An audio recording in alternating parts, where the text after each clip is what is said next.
20 साल अफगानिस्तान से जंग लड़ने के बाद, वहां पर अपने बिलियंस ऑफ डॉलर वेस्ट करने के बाद, अपने हजारों अमेरिकी सैनिकों को मरवाने के बाद अमेरिका को शिकस्त का मुंह देखना पड़ा था अफगानिस्तान के सामने, अफगानिस्तान के तालिबान के सामने।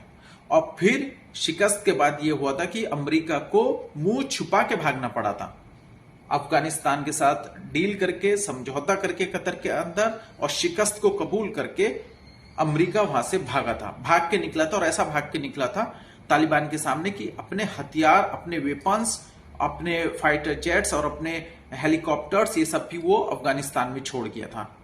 अब आप ये देखिए, और आज ट्रंप ये कहता है कि हमें बरगाम एयरबेस चाहिए अफगानिस्तान का, और अगर तालिबान नहीं देता है तो बहुत बुरा होगा। फिर तालिबान हुकूमत का जवाब क्या आता है वो सुनिए आप। तालिबान गवर्नमेंट ने कहा है कि हम 20 साल और जंग लड़ने के लिए तैयार हैं, आइए और आके लड़िए, मगर अफगानिस्तान की 1 इंच जमीन पे बात नहीं होगी। बरगाम नहीं, पूरा अफगानिस्तान हमारा है। अमेरिका कौन होता है? तेरा बाप छोड़ के गया, तेरी मां छोड़ के गई, वो अफगानिस्तानियों की जमीन है, वो उनकी जमीन है। वो चाहे वो एयरबेस वो रखे, कुछ भी करे। क्या तुम न्यूयॉर्क का कोई सा अपना बेस दोगे?